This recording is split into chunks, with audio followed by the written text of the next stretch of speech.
Police എന്തടിസ്ഥാനത്തിലാണ് ഈ barricade വെച്ച് ഒരു സംഘർഷം ഉണ്ടാക്കാൻ ശ്രമിച്ചതെന്നാണ് മനസ്സിലാവാത്ത കാര്യം. എല്ലാ സമയത്തും ആളുകളെ അകറ്റി നിർത്തുന്നൊരു സമീപനം പോലീസിൻ്റെ ഭാഗത്തുണ്ടായി. ഒടുവിൽ ചെറിയ തോതിൽ ലാത്തിച്ചാർജ് ഉണ്ടാക്കി. അത് തന്നെ ഏറ്റവും കുഴപ്പം പിടിച്ചൊരു സാഹചര്യമാണ് സത്യം പറഞ്ഞാൽ. ഈ സത്യത്തിൽ ജനക്കൂട്ടം ആത്മസംയമനം പാലിച്ചില്ലായിരുന്നെങ്കിൽ ഇന്നലെ ഇങ്ങനെയല്ല സംഭവിക്കുക.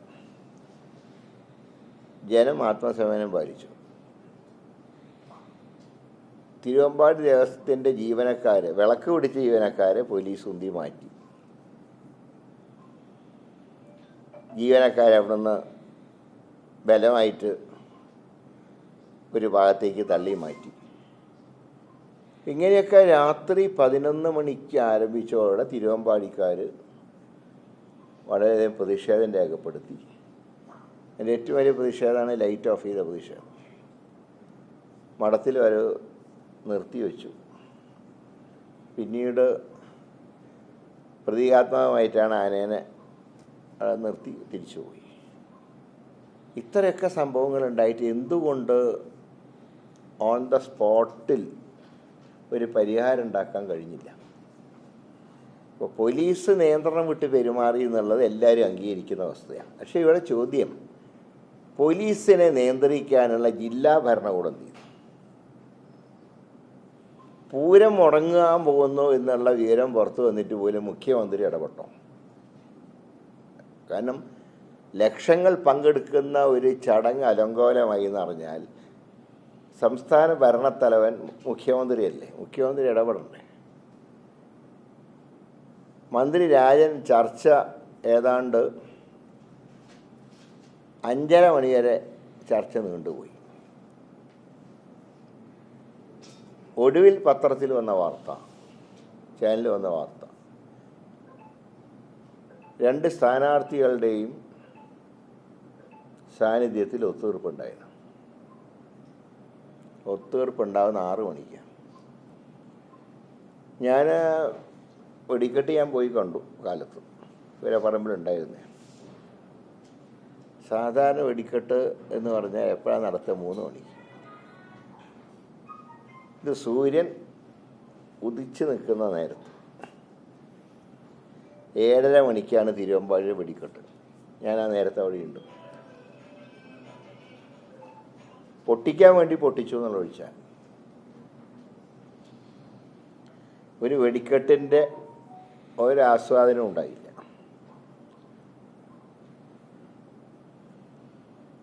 ഇവിടുത്തെ ചില സംശയങ്ങളുണ്ട്. ഇപ്പോൾ സ്ഥാനാർത്ഥികൾ എന്തടിസ്ഥാനത്തിലാണ് ഒത്തുതീർപ്പ് ചർച്ചയിൽ പങ്കെടുത്തത്? ഞാനും സ്ഥാനാർത്ഥിയാണ്. ഞാനപ്പോൾ ഇത് വിവരങ്ങൾ അറിഞ്ഞിട്ട് ഞാൻ പിന്നെ അപ്പോൾ പ്രതികരിക്കാതിരുന്ന പ്രശ്നം തീരണം എന്നുള്ള ഉദ്ദേശത്തിലാണ്. കാരണം സ്ഥാനാർത്ഥികളെ ഞാനും ഫീൽഡിൽ ചെന്നിട്ട് എന്തെങ്കിലും ഒച്ചയും ബഹളം വെച്ചാൽ രാഷ്ട്രീയം മുതലെടുപ്പാന്ന് പറയില്ല. എനിക്ക് ആവശ്യം ആ പൂരം നന്നായിട്ട് നടക്കലാണ്. കാരണം നന്നായി നടന്നുകൊണ്ടാണ് ഇന്നലെ ഞങ്ങൾക്കൊക്കെ സന്തോഷത്തോടെ പങ്കെടുക്കാൻ പറ്റിയത്. പക്ഷേ ഇന്നലെ ബ്രഹ്മോത്സവ മഠത്തിലെ ചടങ്ങിനും എലഞ്ഞിത്തറ മേളത്തിനൊക്കെ വരാതിരുന്ന BJP സ്ഥാനാർത്ഥി അദ്ദേഹം സുഖമില്ല എന്ന് പറഞ്ഞു.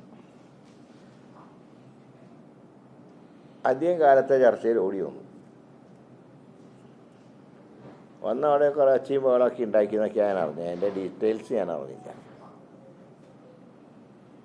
ഏതായാലും 7 മണിക്കാണ്, ഒരു 7:10 പാറമേക്കാവിൻ്റെ വെടിക്കെട്ട്. 7:50 ആകുമ്പോൾ തിരുവമ്പാടി വെടിക്കെട്ടും കഴിഞ്ഞ് 8 മണിക്ക് സമാപിച്ചു. ഇവിടെ എങ്ങനെ പെട്ടെന്ന് BJP സ്ഥാനാർത്ഥി രംഗത്ത് വന്നു? എങ്ങനെ സ്ഥാനാർത്ഥികളുടെ സാന്നിധ്യത്തിൽ ഒത്തുതീർപ്പുണ്ടാക്കി? ഇത്ര നീണ്ടുപോയതിന് 11 മണി മുതൽ 5:30 മണി വരെ ആളുകളെ മുൻമണിയിൽ നിർത്തിയിട്ടാണ് ഈ സംഭവങ്ങളുണ്ടായത്. എന്തുകൊണ്ട് പോലീസിനെ ഭരണകൂടം നിയന്ത്രിച്ചില്ല? എന്തുകൊണ്ട് സംസ്ഥാന ഭരണത്തലവൻ ഇതിലിടപെട്ടില്ല? അവിടെ ഒരു സ്ഫോടനാത്മകമായിട്ടുള്ള സംഘർഷം ഉണ്ടായിരുന്നെങ്കിൽ, അത് ഞാൻ പറഞ്ഞു, ജനങ്ങൾ ആത്മസംയമനം പാലിച്ചില്ലായിരുന്നെങ്കിൽ ഇന്ന് നമുക്കിങ്ങനെ പത്രസമ്മേളനം നടത്താൻ പറ്റുമോ? അതുകൊണ്ട് ഇതിനെക്കുറിച്ച് അന്വേഷിക്കണം. ഞാൻ പറഞ്ഞ ജുഡീഷ്യൽ അന്വേഷണം നടത്തിയേ പറ്റൂ. കാരണം ഇത് ഒരു അഡ്ജസ്റ്റ്മെൻറ്റിൻ്റെ ഭാഗമാണോ എന്ന് ഞാൻ ഭയപ്പെടുന്നുണ്ട്. ഞങ്ങൾ തുടക്കം മുതൽക്ക് തന്നെ ഒരു BJP CPM ബാന്ധവം ഇവിടെ ഉണ്ട് എന്ന് സൂചിപ്പിച്ചിരുന്നു. അതാണല്ലോ രാഹുൽ ഗാന്ധി പറഞ്ഞത്. രാഹുൽ ഗാന്ധി പറഞ്ഞത് 2 മുഖ്യമന്ത്രിമാരെ അകത്താക്കിയ ED ഇവിടെ ഇങ്ങനെ സോഫ്റ്റ് കോർണർ കാണിക്കുന്നത് ഇവർ തമ്മിലുള്ള ബന്ധത്തിൻ്റെ ഭാഗമാണെന്നാണ് അദ്ദേഹം പറഞ്ഞത്. അതിന് ഇന്നലെ പിണറായി പറഞ്ഞ ഭാഷ്യം മോഡി വർഷങ്ങൾക്ക് മുമ്പ് പറഞ്ഞ വാക്കാണ്. അവിടെയും അന്തർധാരയുണ്ട്. ഇവിടെ ഈ പൂരത്തിനോട് പൂരം മുടക്കികൾ എന്ന് പറയുമ്പോൾ സ്വാഭാവികമായിട്ട് സർക്കാരാണല്ലോ വരിക. ഇന്ത്യ ചൈന യുദ്ധകാലത്ത് പൂരം മുടങ്ങി, അത് പിന്നെ നിവർത്തിയില്ലാത്ത കാലഘട്ടം. കോവിഡ് വന്നു, പൂരം മുടങ്ങി. പക്ഷെ ഇപ്പോൾ ഈ വെടിക്കെട്ട് മുടക്കേണ്ട ആവശ്യം എന്താ? എല്ലാ സംവിധാനങ്ങളും ഉണ്ടായിട്ട്. അപ്പോൾ BJPക്കാർക്കൊക്കെ ഓരോന്ന് പറയാനുള്ള അവസരം ഉണ്ടാക്കി കൊടുത്തു. സർക്കാരിനോട് വരുന്നൊരു വിരോധം BJPക്ക് ഒരു വോട്ടാക്കി മാറ്റാൻ നടത്തിയ ശ്രമമാണോ ഇന്നലത്തെ സംഭവം? ഞാൻ അക്കാര്യം സംശയിക്കുന്നു. അതുകൊണ്ടാണ് പറഞ്ഞത് ജുഡീഷ്യൽ അന്വേഷണം നടത്തി ഇതിൻ്റെ യഥാർത്ഥ കാരണം കണ്ടുപിടിക്കണം.